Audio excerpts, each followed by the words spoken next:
Welcome to the EST Hangout. This is the EST Hangout, and today's guests are...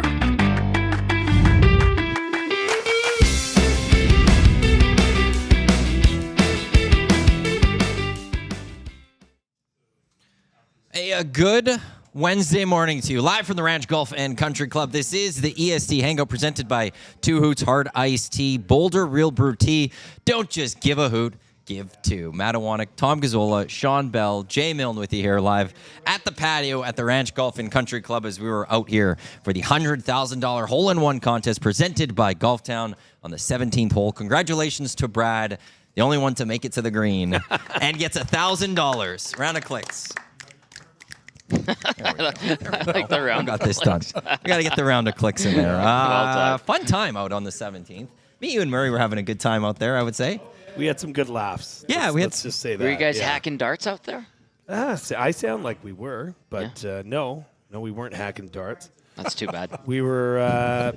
Well, Murray, I think, was let down. Let's just say that.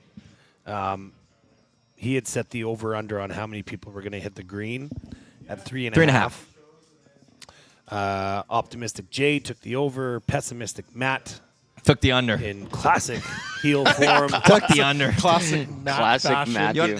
Yeah. I looked at when Murray was lasering out the 180, and I looked at him like, that's long.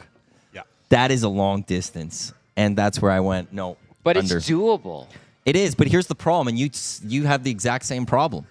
No one wanted to club up.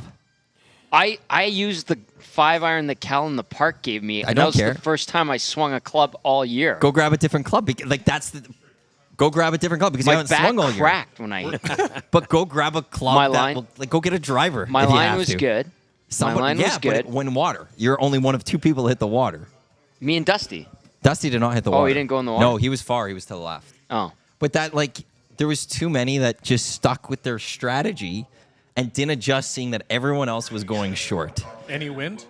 No wind. No. If anything, at one point there was a wind, a slight breeze coming towards us on the green, which would have aided their shots. But Murray did mention about Brad's shot, the fellow that won the KP because he was the only one that was on the green. But it was a hell of a shot.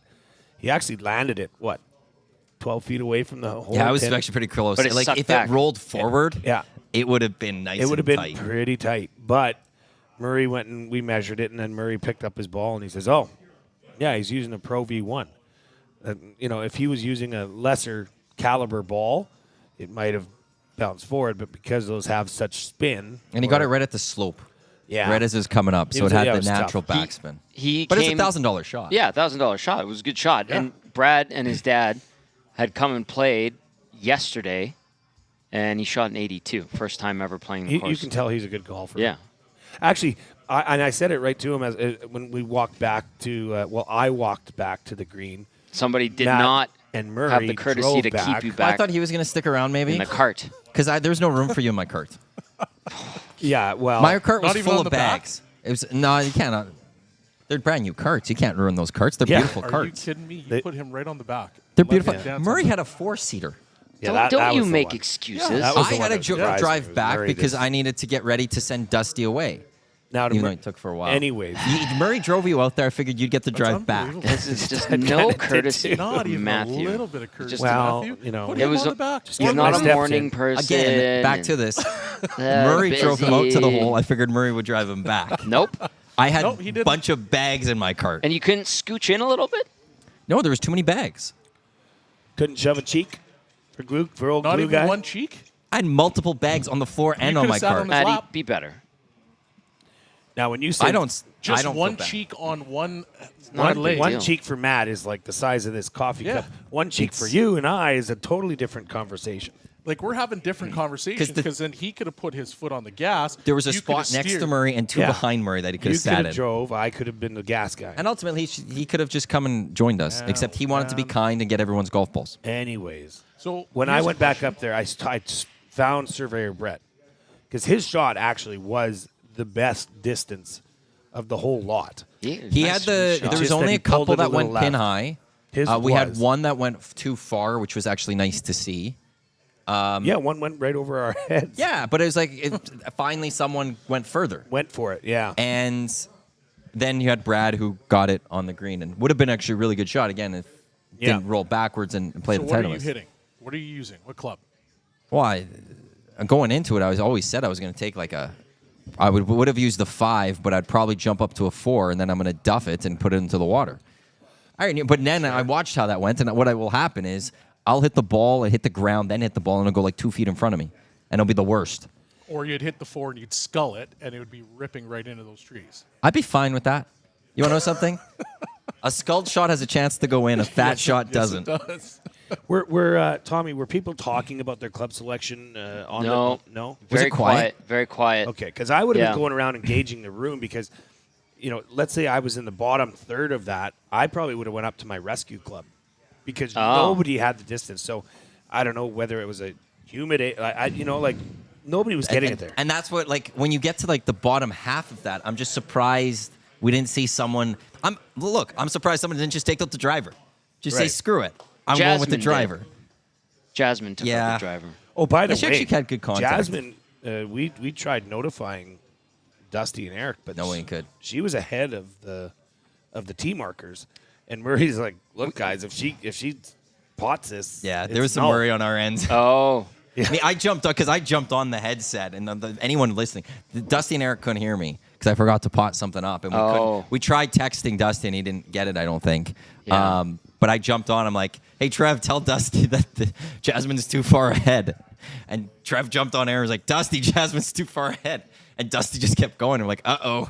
We might be out $100,000 right away here. Jasmine's drive, God bless her, it went 60 yards, but directly to the right? Yeah. Yeah, it was a good effort. But still, it was one. It just takes that one, and all of a sudden, bye-bye EST. Oh, boy. Mr. Rules and Regs himself. Yeah. But it was a fun time. That was a good we had time. the video Maddie's proof probably showing. got saran wrap No, over but the she top of wasn't hole, at so the just distance. skate right over the top. I know, but So we tell her no, she can't get the money? that's right. Okay. You'd Well, have then to we lose. disqualify her. Then we use a really good. We lose a lot of goodwill at that Yeah. point. With her and maybe some other nasties. Anthony texting in. Anthony took part this morning. Says, I went up a club, then tried to baby a 7 in there. I wish I had stayed with my 8. Don't if I had base my it. club, just I don't would have hit take my that 5, higher and it club would have and been just go fine. for it. So that's why I was asking, because I would have used a 7. Yeah. Because I feel like I can hit that, Yeah. but depends if I'm left or straight. That's the problem. Okay, if you're seeing, though, everyone coming up short, not hitting the green, would it change your selection? Would you go to 6? Well, I don't feel like I'm the same size as many people, Matthew, so I probably would have stuck with my 7. See, and this was the problem everyone has. He is a large. But everyone went with their. I feel like, at least from our vantage point, which is at the other end, people just stuck with their same club. Well, first, and didn't club up, what I would knowing do, that everyone else was going short and going. You want to know something? Maybe my distance that I normally could get this isn't happening today. I should club up. I would find the guy that was the best golfer. I would figure out, I'd talk beforehand, find the best golfer, stand by him, see what he shot first, and be like, what'd you use? 8. You're short? Yeah. Okay, 7. That's what I would do. But you shouldn't do that. Why not? $100,000 is on the No line. kidding. You shouldn't base your club selection off of what everyone else is using. It's not, though. but if they're saying, I know what he's saying, if you see this golfer and you think, I'm assuming he's maybe a 7, but if he's hitting an 8, then you're going, okay, this guy's thinking it's a little less. And you adjust it to your clubs in your mind. Yeah. Yeah, that Because ultimately it should be. I'm a marginal golfer. So if I got a guy that's a really good golfer and he hits a ton, for example, Riley Furster, who coaches with us, he's the size of Matty, no disrespect, but he crushes the ball. So if I'm he's looking built at like a him, speed or distance runner. Yeah, he's he's a really good guy. At all. I take that any day. So if he hits it an 8 and he's short, I'm immediately saying I'm clubbing up because I know that understand he hits the that. exact same distance that I do. Yeah. It's like my brother, I'll talk to my brother and he gets more distance than me. I know what he can hit with his distance. I know what I can hit. So I'll say, what did you hit? And he goes, I hit a 5. I go, oh, you clubbed up because I think you'd usually hit a 6 here. Okay, I know I'm taking on a driver here, whatever it is, because that's comparable to where I am type thing. And that's what Bellsy, I think, is trying to get at there. So you compare it to what you are, but it's I conditions understand change that, things. but the proper thing to do, and Murray can attest to this or not, tell me I'm full of crap, but I'd go on the range, yeah, maybe I am, and I would warm up, and I would test 2 or 3 clubs that I think would put me within that 181 distance.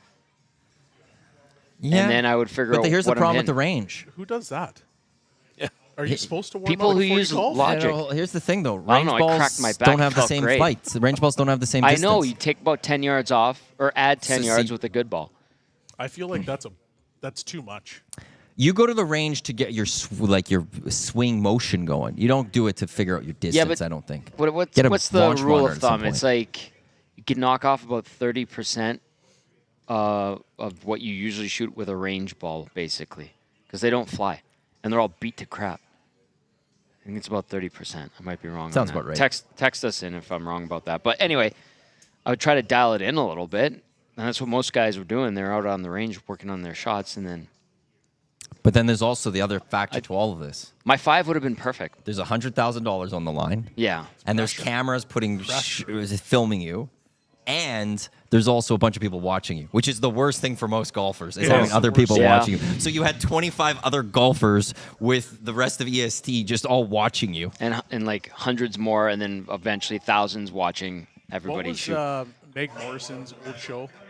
Uh, The Pro-Am Golf Show. yes. So I was on that one day, and like I said, I'm an okay golfer, and I go to Northern Bear. We have to shoot 3 holes. They had a par 3, kind of a bit of a hook left, water on the entire left-hand side, and the club pro's like, "Okay, I'm gonna hit first, show you what the true play is for this. Like, you got to try to hit it a little bit right, and then land it and hopefully roll." He's like, "Or you can attack it, and you're gonna go over some of the water." So obviously in my head, I'm like, I'm attacking this thing. Of course you are. Right? Like, why Yeah. wouldn't you? So, long story short, I had 8 shots. 7 of them, that was me. 7 of them went into the water. The 8th shot, which happened to be on air, was 3 feet from the hole. Dialed in. Boom. So I You get nailed it. Yeah, now I get Now- it. now- Yeah, you gotta I'm not warm so up, crazy. right? Thank Yeah, you. I get it. Now, Tommy's right. You had the luxury of doing it on the hole. But yeah, the pressure when people are watching you and the camera's on, Yeah. that adds to it. I don't even like if if some guy mowing the lawn stops. It's And in your you know when you're at a hole and he's waving you up like to hit because he's stopped and he's you know throttled down his lawnmower. I hate that. I don't like hitting in front of anybody. Oh, when you get the play through, one, you're like, yes, I got to play through. I got to jump ahead. But Oh, also, yeah. I got to hit in front of these people. And they're going to be like, why do we let this guy play through? Because I'm going to go up and I'm going to have a terrible drive. And it's just the worst feeling. That's what makes it wonderful going to go watch the actual pros do it and seeing how well they could golf with Yeah. just everyone around them. And it doesn't phase them at all. Just Or you see the so pictures- dang consistent. Yeah, or you see the pictures of 18 at Augusta. There's that long, short fairway with all the people just lined up. And you're like, how no one gets hit. Unbelievable. Didn't George? How would you feel if that was you in that situation? You got people like you. I'd gotta hate it. Hook this thing. Oh, on 18? Like, could you imagine if you were lined up and you got people down both sides? I'd be freaked like out. the way that I got to hit this thing. Yeah. I got to aim at you, buddy. And I'm not sure if I'm gonna baby hook that thing or if it's going straight into you. Yeah. I know straight up I'm hitting someone and I'm hurting someone. Oh yeah. Like it's, I know that going in, and so the only thing that is the saving grace is because then I don't want to hurt someone. Yeah. Is where then I completely duff the shot, and it again rolls just a couple feet in front of me. But if I actually get contact, it's drilling someone in the face. That reminds me of that old video. It pops up every now and then. It's a viral video. I think it was like the early 90s. I don't know if it was a LPGA or a Pro-Am event, but this lady tees it up, and it's the same thing. It's like very narrow off the tee, and she duffs the first one and hits an older lady, tees up another one and hits the same lady. No. And then all you can hear is, tell her to stop. What's that Simpsons one? He's dead already. Stop! He's dead already. Oh man, that's a good one. Yeah. Yeah, that is funny. Didn't George Bush do that?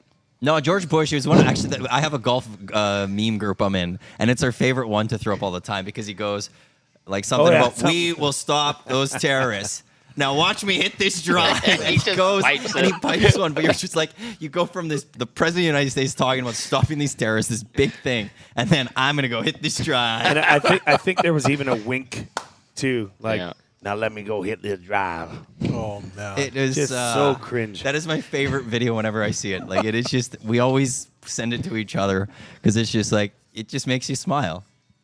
It's We so will good. stop these terrorists, whatever it is. Now watch me hit this drive. So serious hit to this so.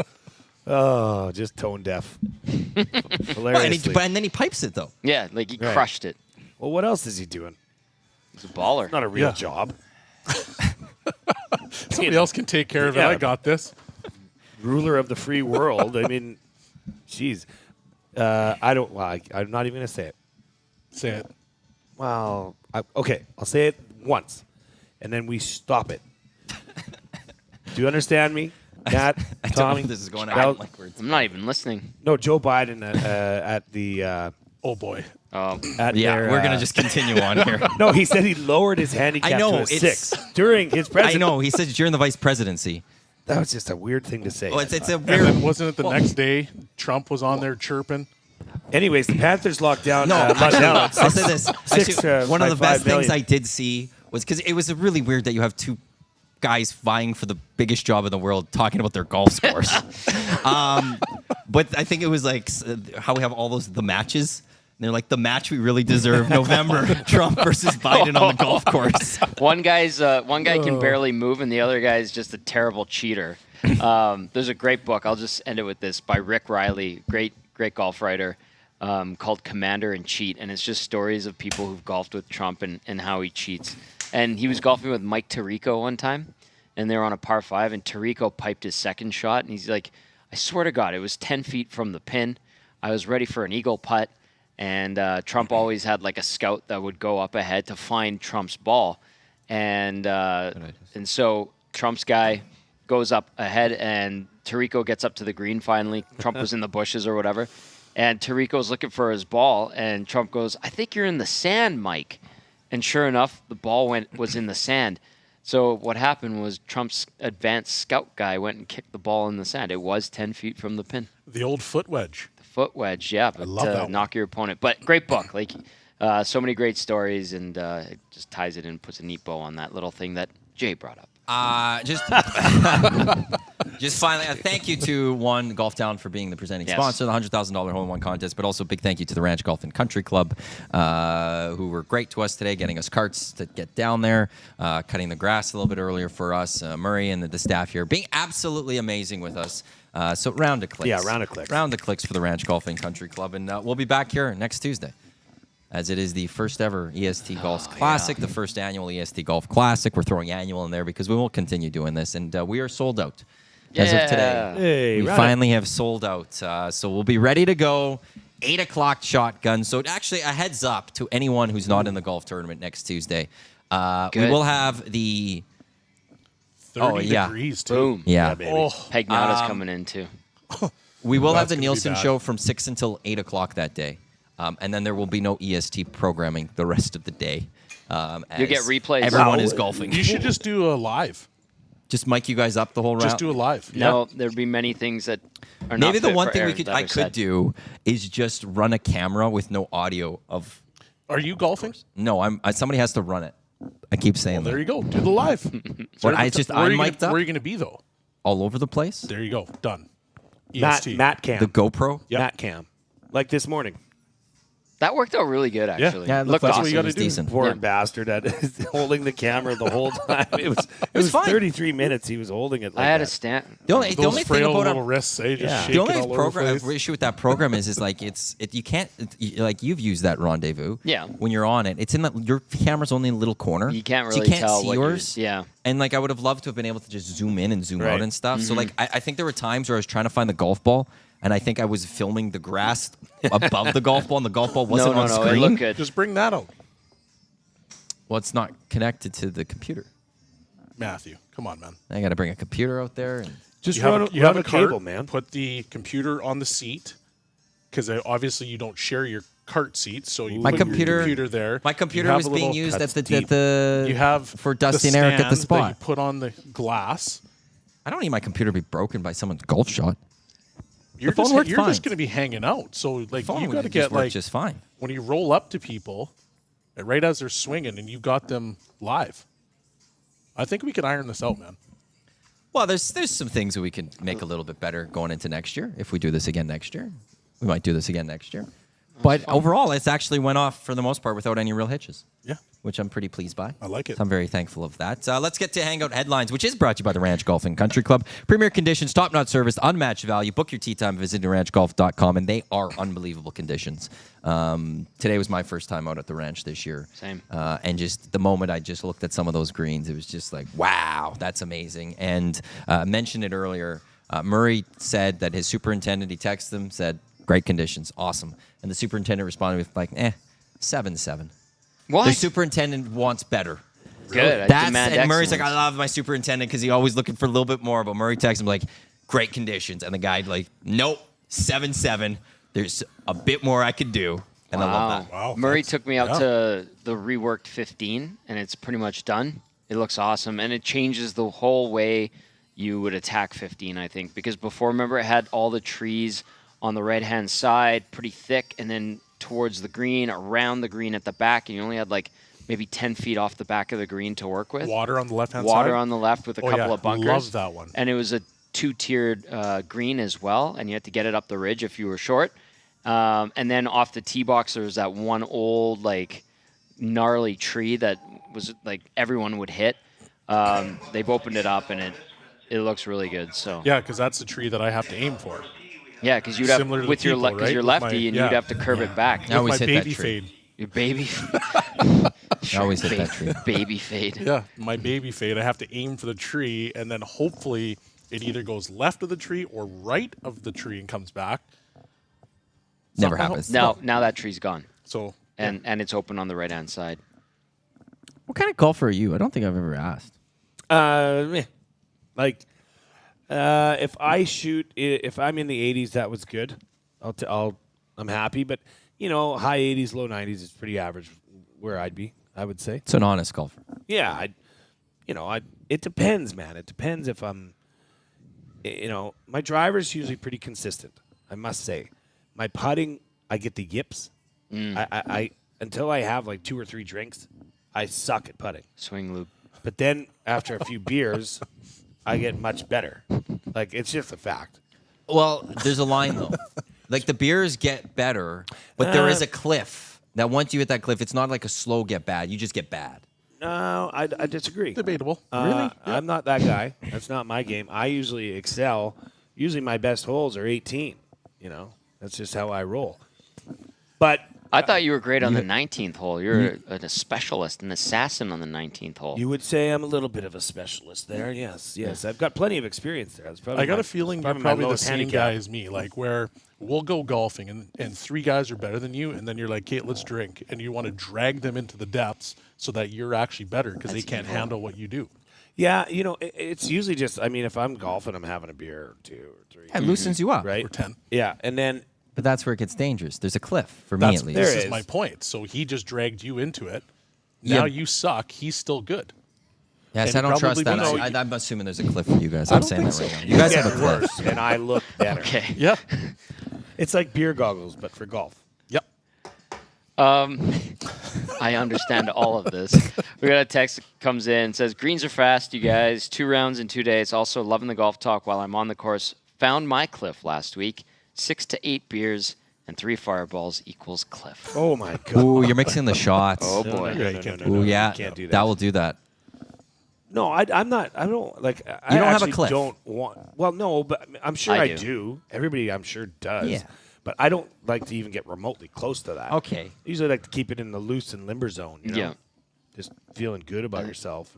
Yes, I could do that. I can match him on that. No problem. Now, He's next not going to get me over my cliff. next Tuesday, 30 degrees.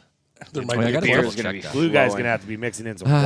Yeah. Yeah. Because it's gonna be a hydration kind of day. See, I don't want to get excited about the weather because it's Alberta. Well, look at Clausen's secret weather. Yeah, I'm looking at it right now. I'll do the 10-day forecast on this one.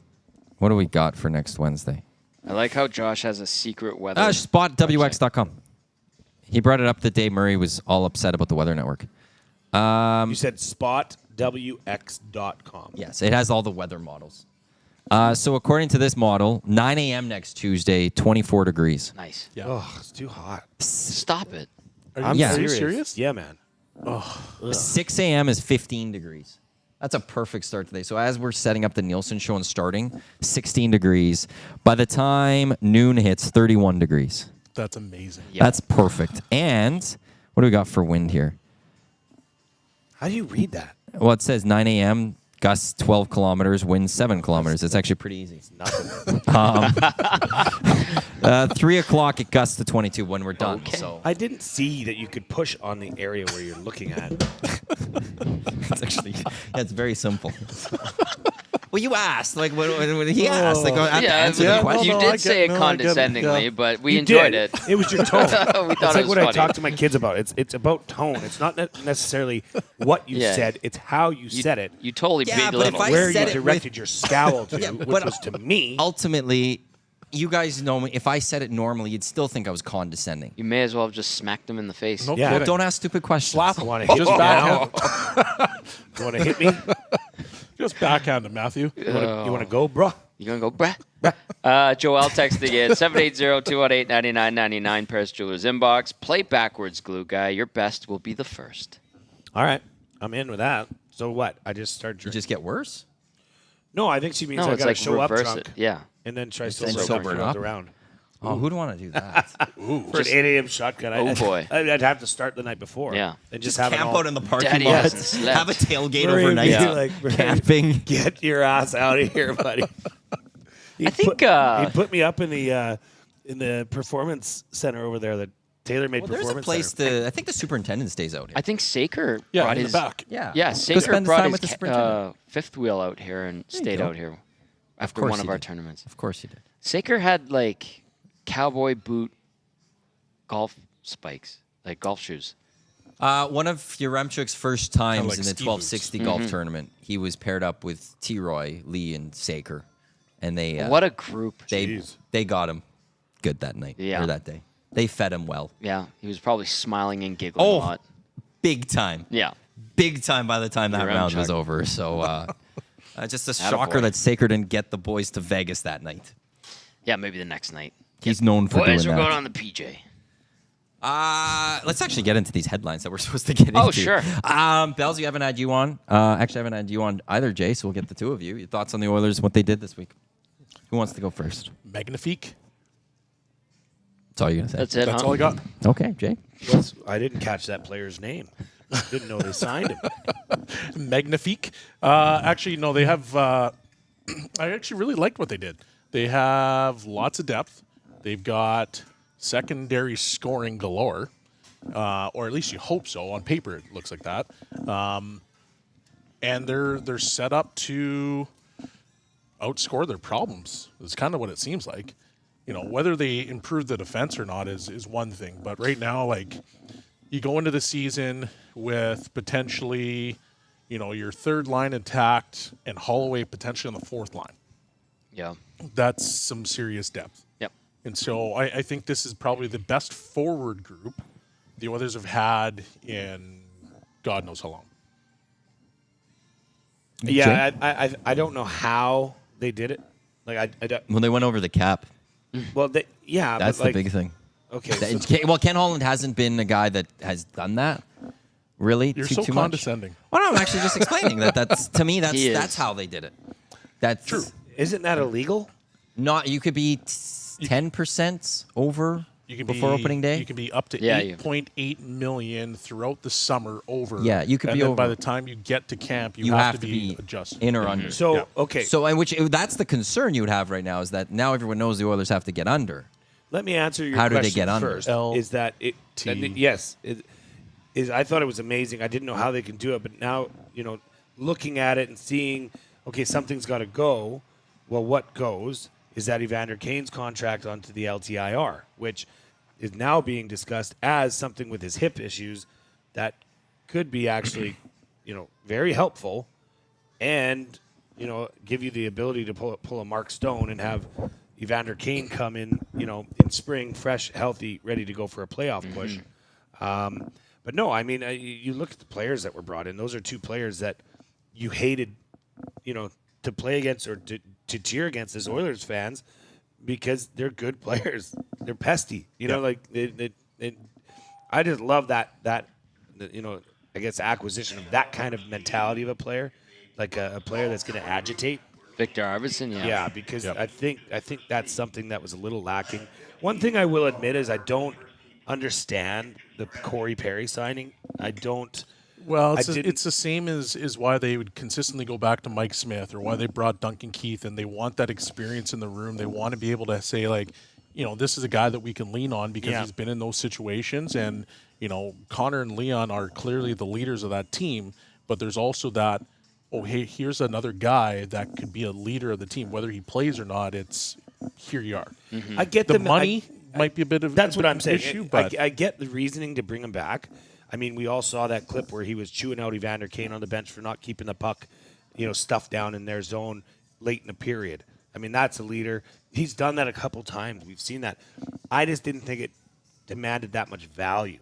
Yeah. I thought he could get did that a sign little for cheaper. $4 million with Chicago last year. But it's a totally different. He proved himself that he's not going to necessarily rise to the occasion, especially in the playoffs. Oilers fan was truly looking for playoff Corey Perry. He did not show up as playoff Corey Perry. So I don't know. I think that was a little bit of a higher spend than you'd like to see. But all in all, yeah. I mean, but who's got to leave? Who's got to, it's got to be CeCe or Kane. Yeah. So those are the only two. Could it be both? One. How does McLeod fit into all of this too? That's what I'm Also- wondering. Also that too. One last thing on Corey Perry. You played with him. I know it was at the World Juniors, but I was surprised by what you told me about him as like what he's like in the room and what he's like to play with. Obviously, he was an MVP in the league and he's going to be a Hall of Famer. But what would you tell people about Corey Perry, the person and the guy I love him. Yeah, he's like an unbelievable human being, an unbelievable guy. And obviously, I know there's things that happened the past year, but like outside of that, I don't know if there's a guy that does nothing but tremendous. I know that him and Getzlaf are still buddies, and guys don't last in the league this long if they're not good off the ice. Sure, that's a good point. Right, so that's probably why they consistently bring him back, and he's a guy that once again could be another glue guy. Like he's a guy that keeps everybody together. That's why they keep bringing me back here. That's exactly There you why. go. But the one thing I would say that I don't necessarily like, and me and Tom were talking about this kind of just through text, was I thought that they should have gotten a little bit younger and bigger. Because I didn't like the way Vin and Leon Draisaitl are so banged up because they just take massive hit after massive hit. I don't like that. I think that's not good for your star players. So I thought they were going to get a little bit heavier. I thought they were going to get a little bit nastier to play against. And hey, I mean they're going to go in with two guys that are smaller but ultra skilled, and maybe that keeps guys away from doing that. But at the same time, like we've all seen in the playoffs, well, the rules change a little bit in the playoffs. And you can get away with more things in the playoffs than you can in the regular season, and that still worries me because at the end of the day, Draisaitl had broken ribs. Well, how did he get those broken ribs? Probably from taking nasty cross checks or guys taking runs at him. Same thing with Connor McDavid. JT Miller kept getting him, right? Exactly. So to me, that's a problem, and I'd want to see that addressed because your stars shouldn't take that punishment. So that's also a reason that you just can't get rid of Evander Kane. Well, what does he do? And I'm not trying to say that to be a jerk or anything. I'm just saying, well, what does he do? Because when was the last time you actually saw him fully want to engage? November, December. He was hurt. Then he got hurt. Yeah. That's where the healthy Evander Kane, like if you subtract him from the lineup, you're also just subtracting just even that little bit more of physicality. No? Yeah. Well, I agree, but it's the same thing with Ryan Reeves. Like, nobody challenges Ryan Reeves, so is Ryan Reeves effective anymore? He's not really effective because people are just like, whatever. We don't need to worry about you. So we'll just do our thing, and then when you come out and challenge us, I don't care.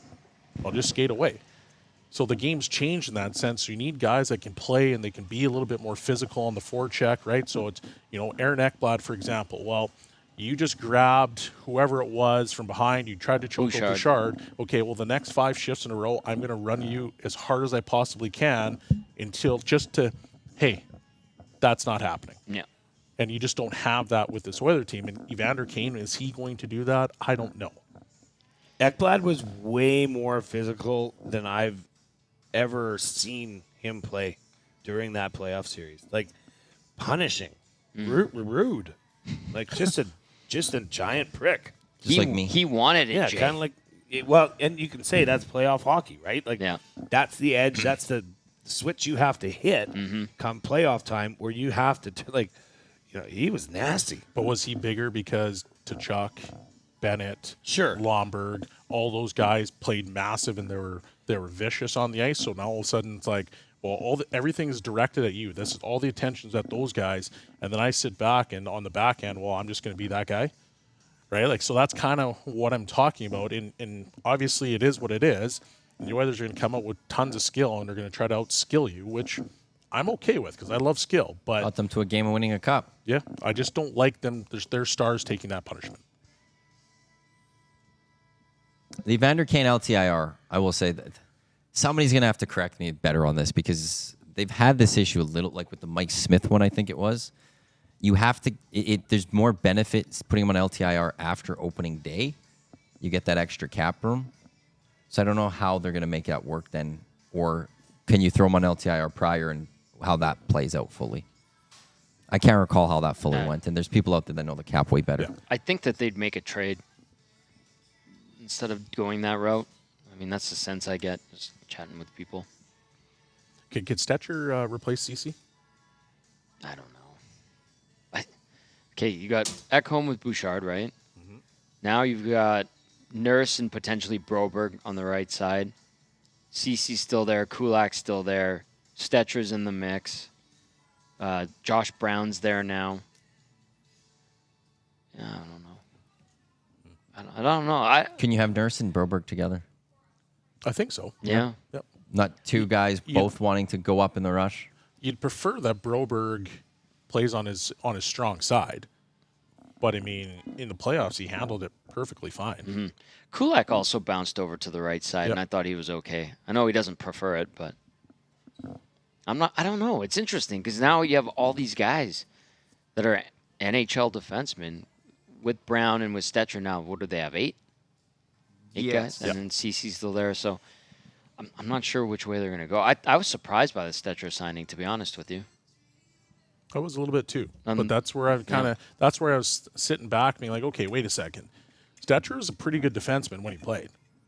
So A lot of people would have wanted him over CC That's my point. So during the season this year. could he fit into that spot and they trade CC and all of a sudden you have Stetcher? Potentially, but then I don't know, man. The You defense got more gets puck. smaller. You got smaller, but moving more ability. puck moving. You're getting it up. Mm-hmm. It's not as many rims, which we saw in the playoff. In the last couple of games, we saw a lot of They got rim burnt pucks. on that. Yeah. So you want guys that can move pucks to your forwards, which is an ultra talented group. Get them up, move them, tape to tape. I don't want you rimming these things, and then let your high end forward group go. So maybe that's the play. I don't know. I got a text from Josh Clausen. Hello, Josh. Definitely plan on heat for Tuesday. All right. The only concern, all caps only, I have is wildfire smoke. I think it'll all caps probably be okay, but if it pushes in, that'll change the temperature outlook and obviously be an air quality issue. Won't have a good handle on smoke until Sunday or Monday. That's from Josh Clausen, who's also going to be golfing in the EST Classic. Oh, He's got been his doing foursome. nothing. I can't raining. wait. I can't wait to meet him in person. It's all been rain. What smoke? Well, in Edmonton, it's been rain. Oh, Josh Clausen is like one of those guys who you just have seen your whole life, and you've just pigeonholed him as this kind of guy, which is a very likable on-air personality. He is. Which for is what he CGP is. Weather, right? He's a good but dude. then you see this other side of him, which is the most kick-ass, Oh, the rapper? the rapper turned weatherman. I'm gonna when I see Josh Clausen, I don't know if I'm gonna. I don't know. What do you guys think I should do? Should I give him a hug? Yep. yep. Josh, what do you want? Side hug? You might Side be hug. listening. No, big hug. A big hug. Lift him in the air. Bring it in. Lift him in the air. And, Yeah. yeah. Do you want to be just an awkward encounter with Jay for your Yes. first time, or do you want something else? Or do you want me to just give you a handshake, fist bump? No. You tell No. me. You I don't lift think you him can. in the air. Yeah, I'm gonna squeeze him and Like Dirty Dancing? Yes. Yeah, and just twirl him around up here on the ranch patio. That's beautiful. He's a Also, just Cookie's fantastic. coming out. Cookie is. Yeah, he's part of his foursome. Wow. I know. Oh, it'd be good to I haven't seen him in a long Cookie in time. a long time either. And Cookie is Adam Cook. Yeah. Used to be of CTV. Oh, wow. CTV He was Sports. a sports guy. Yeah, Yeah. yeah, yeah. Cookie trained me at CTV Sports. Did he? Yeah, 14 years ago. Oh, that's a lovely group. There's a There's I forgot who the other one was, and then they have Chad, who's a cameraman. He has his own company now, and I went. I know Chad. I went to Nate with Chad. Yeah. I was like, oh, Chad's coming. It was a great when Klaus was telling me his group. I was like, that's awesome. He also adds Dirty Dancing Lift. LOL, we're clearly on the same page. Yes. So Okay. now I knew it. the fact of the matter. Sorry, Josh, you put yourself in this. I'm not going to try to stop it. Embraced it. Everybody, pave the way. The moment you see Clausen, you've got to try to lift him up. And I'll run over to him and grab him and So throw him in the air. Be like, oh. Josh has got to try to jump a little bit too, though. Yeah, you're going to have to help me out. unless he's gonna have to know it's you coming.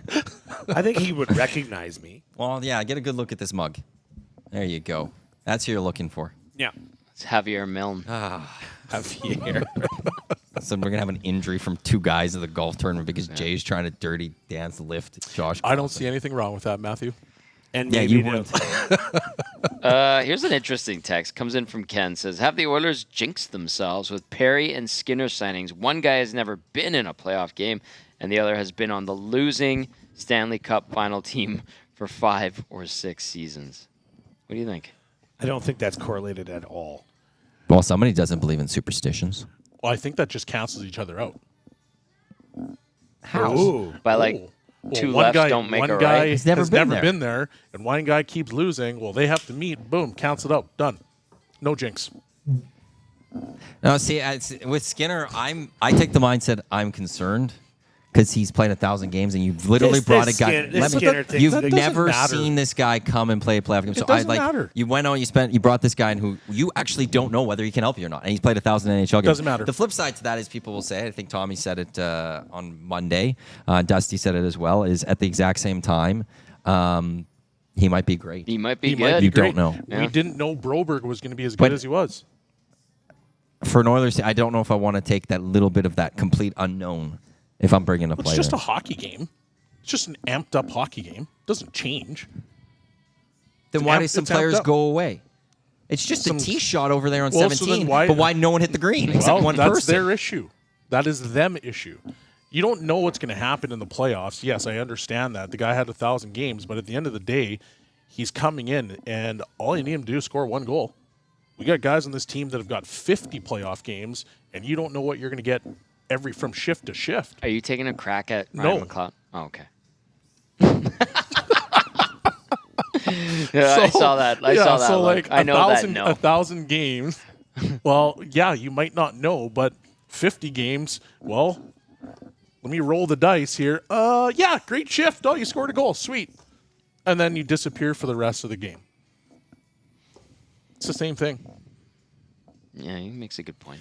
I think going forward, I'm that person. everybody needs to refer to both Skinners as Jay Skins and Stu Skins. Okay. Okay. This Skinner talk is just Well, confusing. Stu is Skinner. Stewie Skins. Well, Stu. Stu Or does Skins he get sounds- the? Is he the guy who's been on the team? He gets Skinner, No, and we have to figure out something for Jeff One Skinner. skinny and one Skinner. I'm saying Stu Skins, Jay Skins. Jay Skins, no, that doesn't do it for me. I wonder if the number was 4, it would be better. Can I read something Raider Jesse said? Raider Yep. Jesse gave me the message on the LTIR. So I'll just read this. Hopefully it works for everyone. If a team is cap compliant on opening day without using LTIR or uses LTIR at any point during the season, the LTIR pool is the cap hit of the LTIR player less the team's cap space when the player goes on LTIR.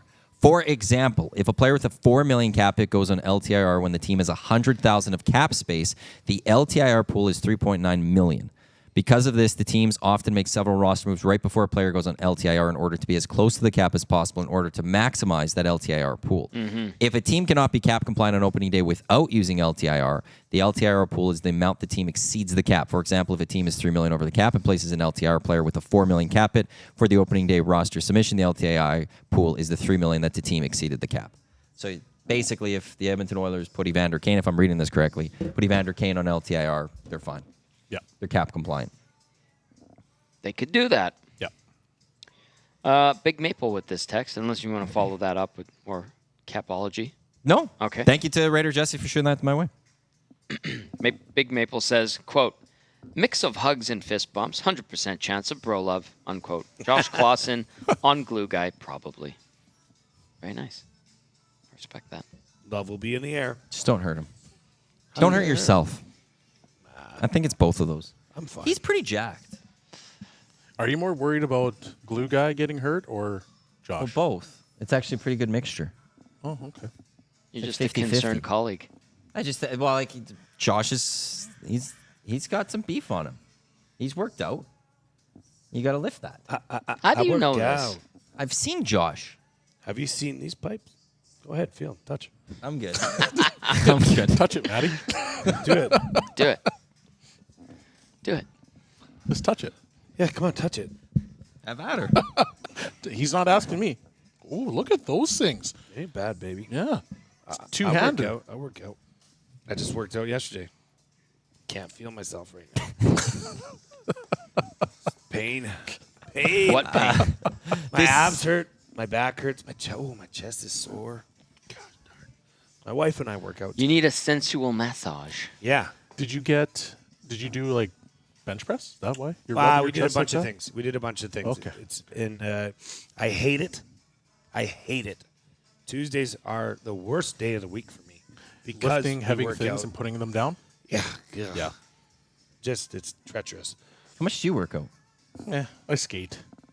That's a hell of a workout for somebody that can't skate that well. Yeah.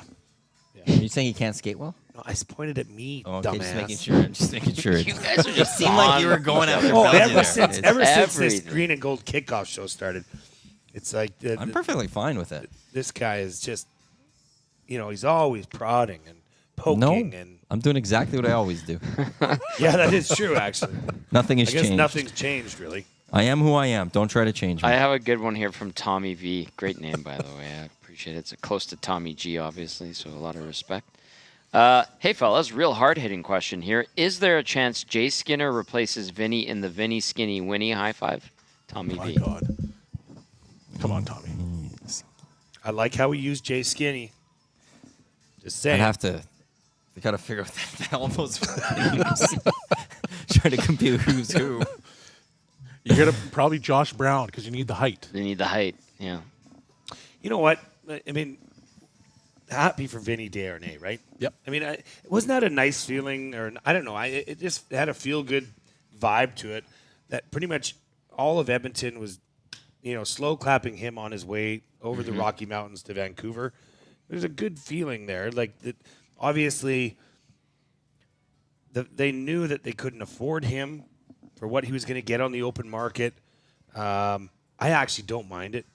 I think it does. And seeing Broberg's, rise here over the last season and certainly into the playoffs proved that Vinny is expendable.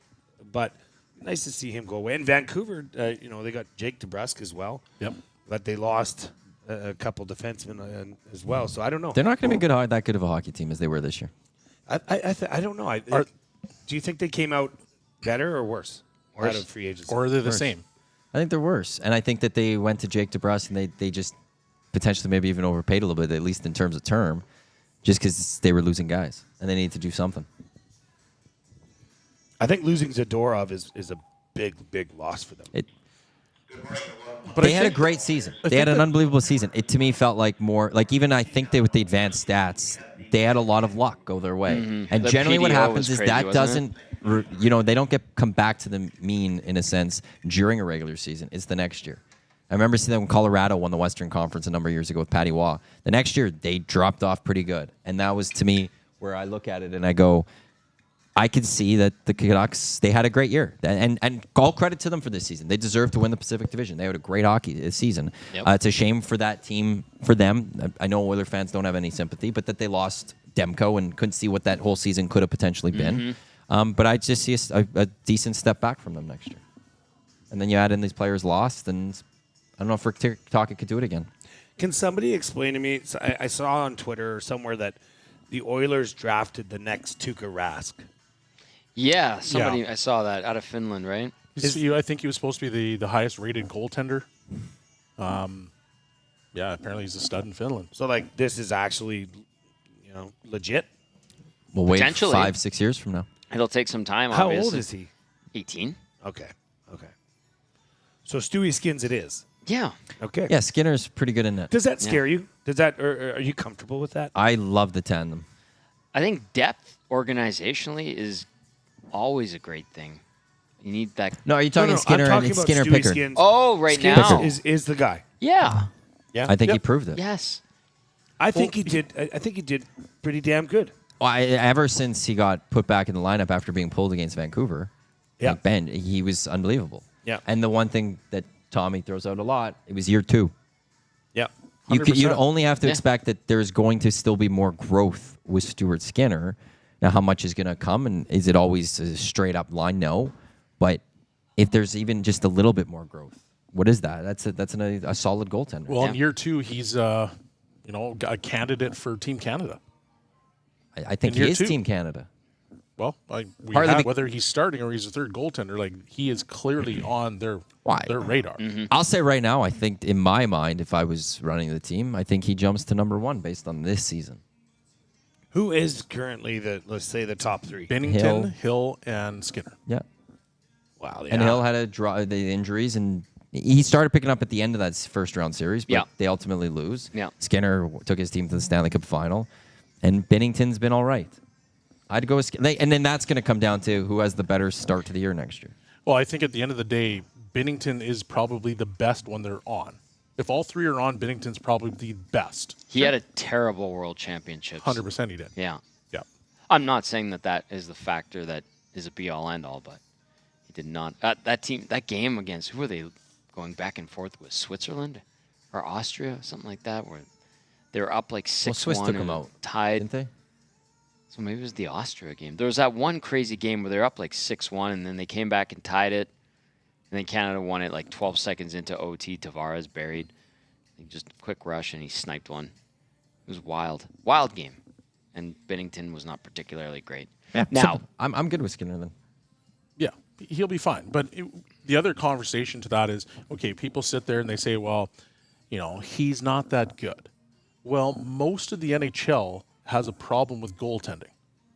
Outside of, we talked about it once again, 5 guys, maybe you could stretch it to 8.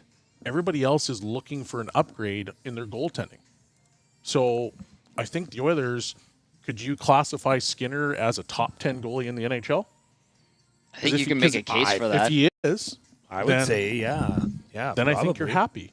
Like, Sure. that's your number 1 goaltender. If he's a top 10 goaltender out of 33 teams or 32 teams, well, you're doing well for yourself And could still improve. and could Right. still improve. You're not talking about a 29, 30-year-old who you're going, this is maybe peaked. Yeah.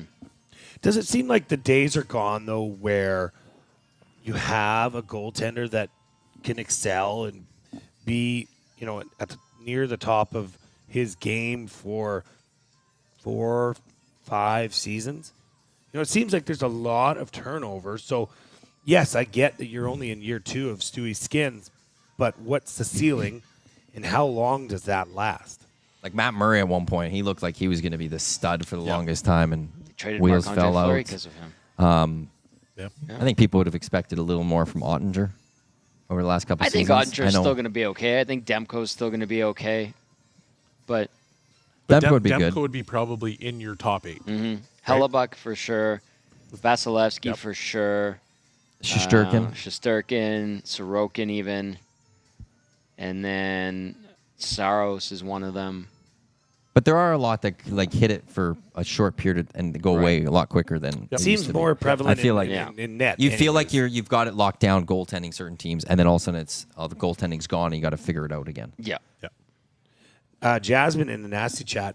It was nerve-wracking swinging in front of everyone today, but it was fun. Grateful for the opportunity. Also great meeting some more nasties this morning. Good job, guys. Yeah, that was she piped that one right into the trees. She got good lift under it.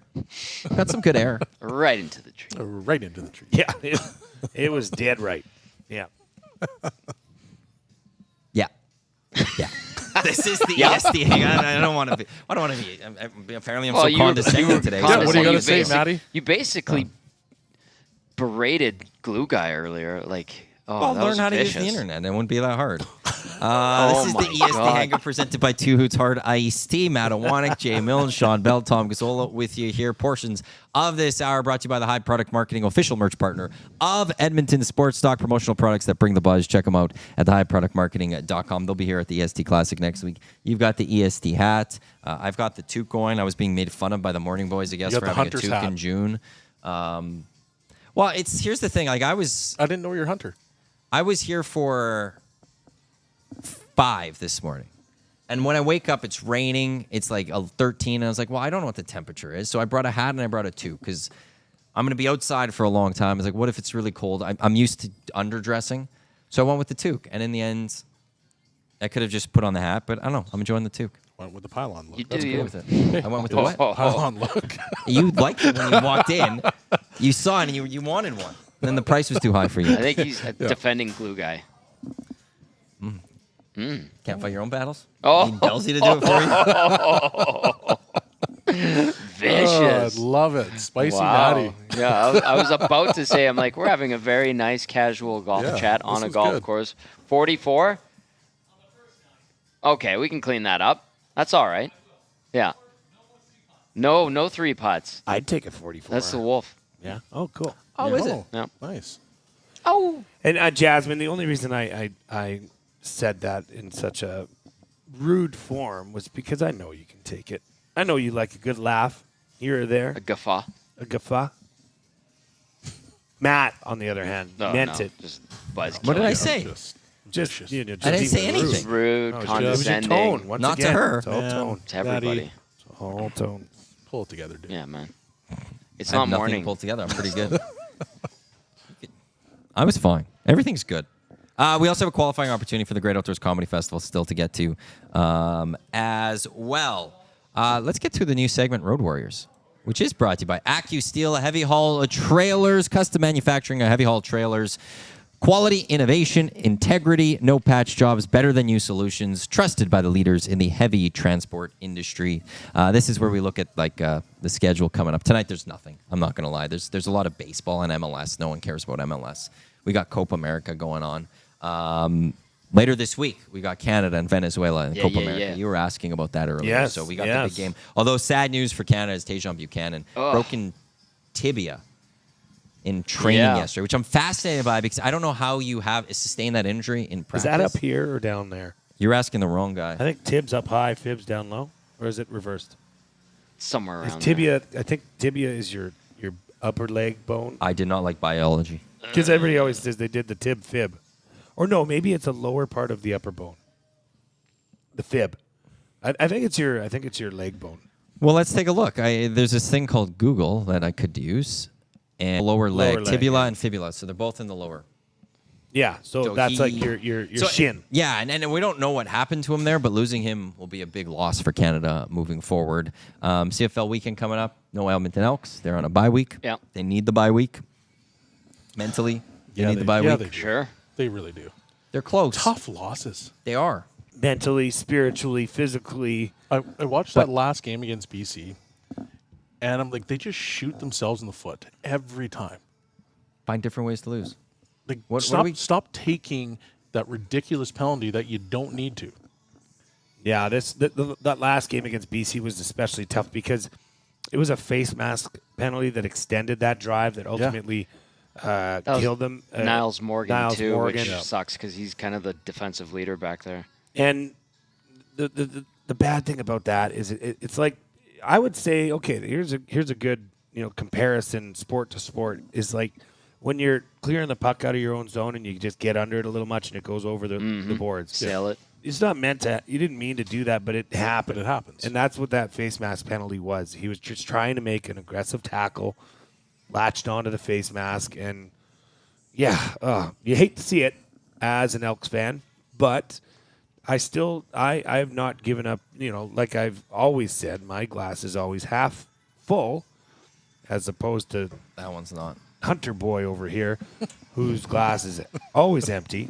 So I'm not giving up on this team. I think that all they need and all it takes is one win, which I think they're going to get against Ottawa when they visit here, not this Sunday, but the next Sunday. July 14th. Make They it need two. to. They need to. yeah. If they don't, I'm sorry. I can't believe in this team. Yeah. No, and they you'd be don't- right. You'd be right to say that. If they don't get a win in their next game against Ottawa, is Jones done? Or does he still I hang on? think he still hangs on. I think it comes down to how close is new ownership. Mm-hmm. If they believe new ownership is right there, maybe they just stick it around and go, we're just handing over the keys.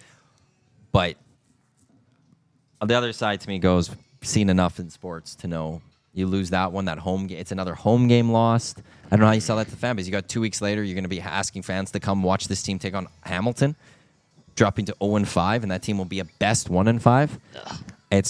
I don't know how you can do that. It's like Jason and Leduc texted into the morning show, like, what if the Riverhawks outdraw the Elks this year? Ooh, that's not good. Yeah. Riverhawks are doing fantastic, but that is not good. Yeah. And the problem is, if they keep losing, that will happen. See, but and this is where it's unfair to the Elks, though, is that for the Elks, what matters is the wins and losses. The Riverhawks, it doesn't. Yeah. Now, the Riverhawks are having a great season this year and actually Right, winning. First Yeah. in the division. They But people are showing out. but Showing people are up sho- and but they showing were out. doing it They're last year. They were showing up. They set an attendance record last year for the league, but that team wasn't a playoff team. Yeah. People don't care about the results of the Riverhawks. They're there to have Which a good is fair. time. Yeah, Yep. that's The true. Elks That's will fair. always have the results matter more than anything else. You can make that as fun of party as you want at Commonwealth, but in the end, if that team loses, people will get upset and people won't show up. True, because they're also in a transition era. Because they're going from that older fan base to trying to get a younger Yep. fan base. And right now, this younger fan base is saying, well, why do I want to show up? And that's probably one of the biggest issues. How do you get the young ones to show up? The younger people to show up? Because there is a party there. There is. Yeah. You It's just fun. have to actually want to take part in it. Yeah. But there is a party there. Go to the tailgate, and then you bring the party inside after you partied at the tailgate. Well, I like going to the party decks. Every time I've been to the football game outside of the very last one that I went to, I've been at the party decks, and they are a time and a half. They get sloppy. Yeah, they do. Yeah, they do. They get sloppy. There's some great people watching there. I can tell you that. Yes, there is. Ian texting it says, no belief with Jones at the helm. Sorry, one win ain't going to change how the fans feel about him. And then also on the Fibia thing, Tib and Fib are with the lower bones. Broke both of mine at the icebox rink during beer league. No. Yeah. And then Anthony also says tibia is the shin, fibia is in the back of the calf, femur is up top. I had a spiral fracture of the tib and fib when I was 15. Not good. Oh, Gross. What I will say to whoever was texting about Chris Jones, the one win's not going Ian. to change it. Yeah. I agree, though, but if they get that win, I have confidence then that they could be a 500 football team potentially after I think 9 they weeks. could be. Because it's Ottawa, Hamilton, Saskatchewan. I then could see that, okay, maybe this team figure out how to win and they can go rattle off a few in a row. And then it's 500, and then yeah. that changes this entire complex, Yeah, Conversation, but you outlook, still have Jones at the helm. But if he wins, it's fine. People will show up if they win. And I will always go back to just last year. They beat Ottawa. They beat Hamilton. I can't remember the order. I think it was that order. They went to Calgary for Labor Day. They lost a close game in Labor Day. Yep. Labor Day rematch. A really good crowd. People showed up because the team was excited. The team was also 1, 2 of 3.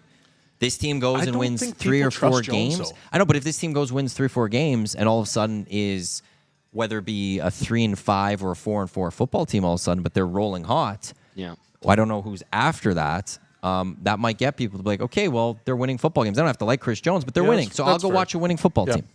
And that just goes back to where the Riverhawks, that's never the conversation. It's never about, wow, this team didn't make the playoffs last year.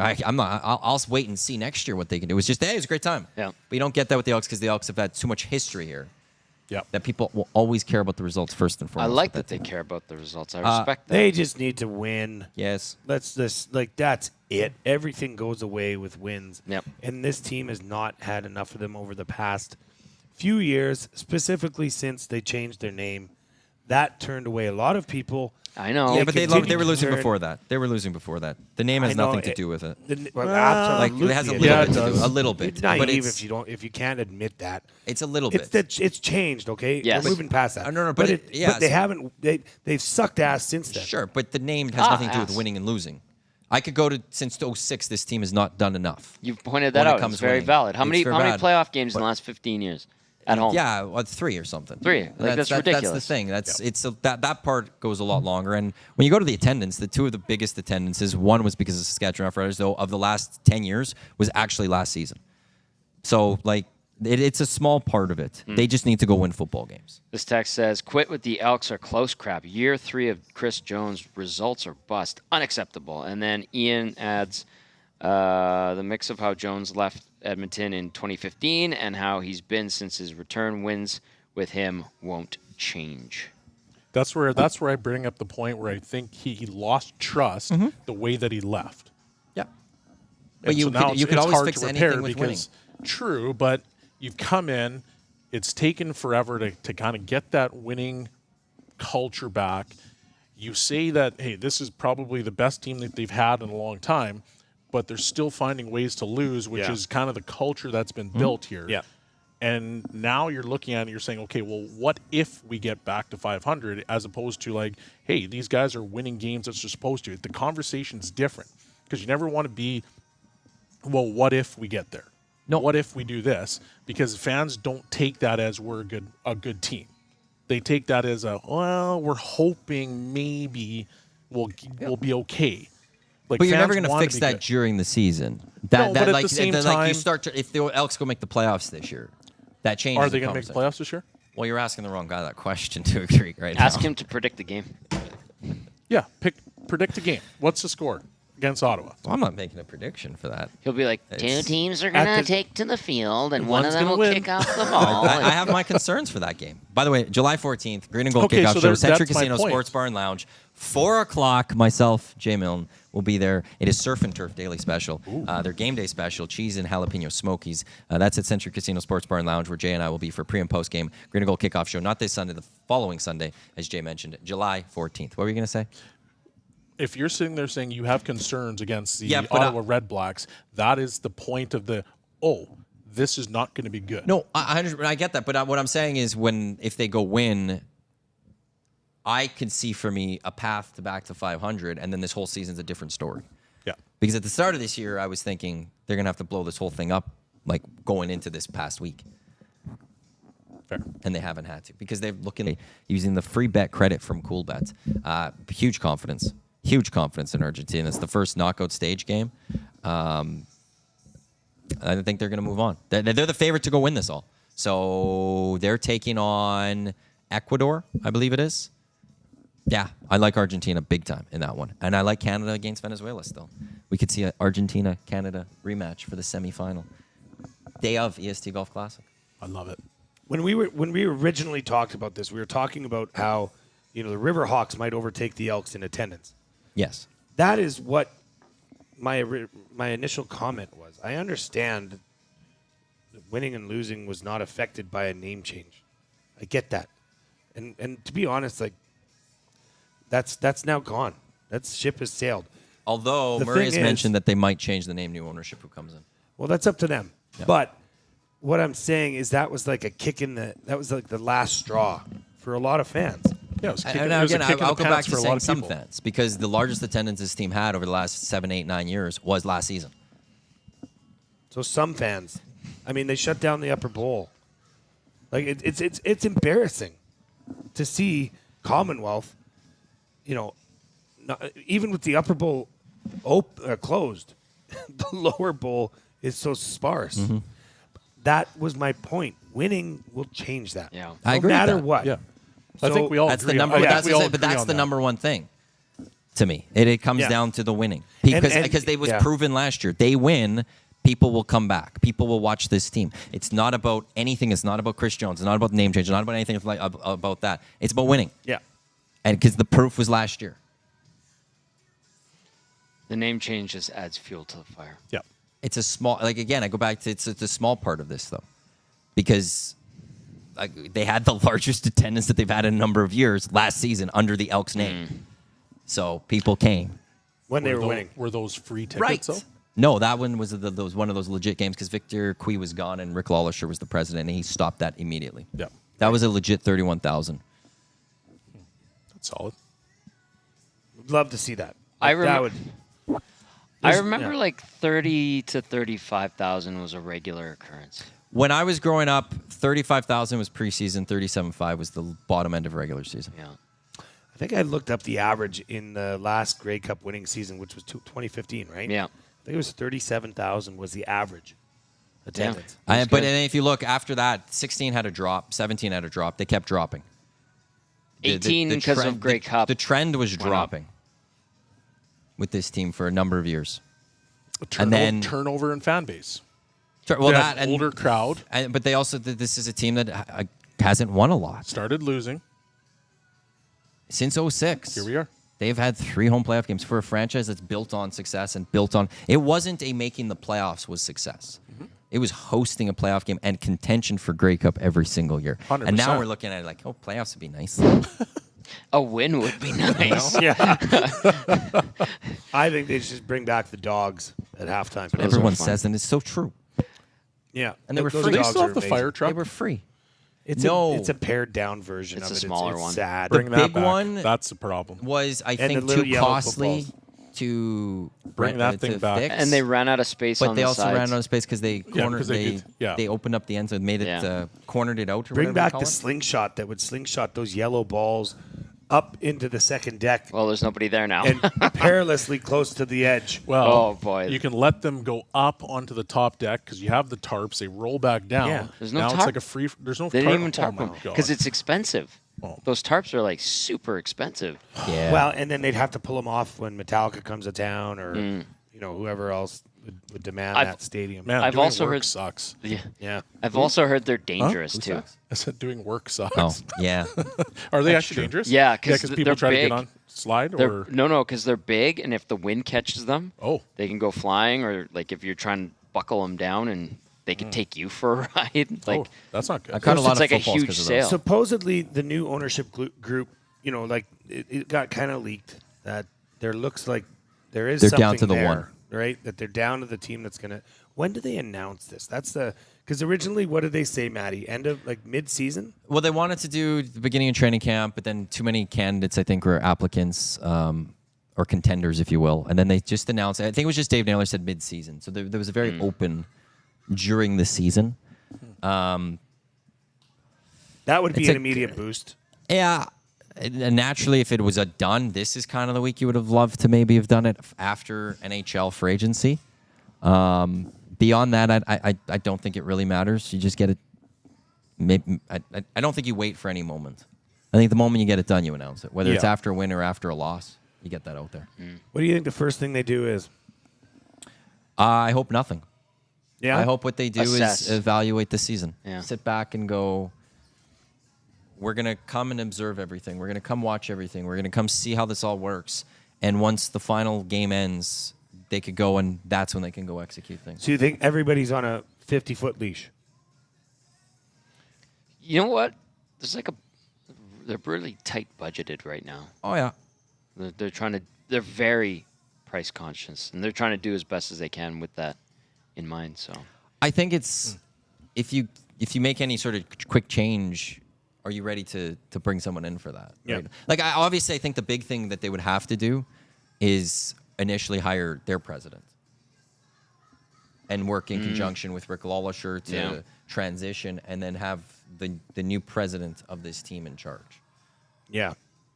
I think that would That's be one of the logical. first I things was they have asking to do. sincerely. Like No, and I I'm wasn't saying no, that's a point. I'm thinking. Like I feel like that's maybe the first move is, and I would also like to think if I was trying to buy a team, I'd probably have a president in mind already and have them part I think of my there's bid. got to be so many things. Like I know I was a part of and this is totally different, but I'll just give you an example. But I was a part of the hiring process for the new coach of the Edmonton Wildcats, and they all came with others attached. The head coach came with his whole crew attached, and specifically his coordinators, offense, defense, special teams. So you'd think an ownership group would come. More importantly, so I think Chris Jones could be immediately stripped of his GM duties. If what's the first thing they do? I think they could immediately do that and bring their own people in. There's so many things that are happening behind the scenes that a new general manager under a new president could really just oversee and watch, and then grab what they like and get rid of what's not working. The only thing I would counter against that, if the group came in and did that, was I would want you, if you are changing Chris Jones, to do proper interview hiring of whoever's available. Mm-hmm.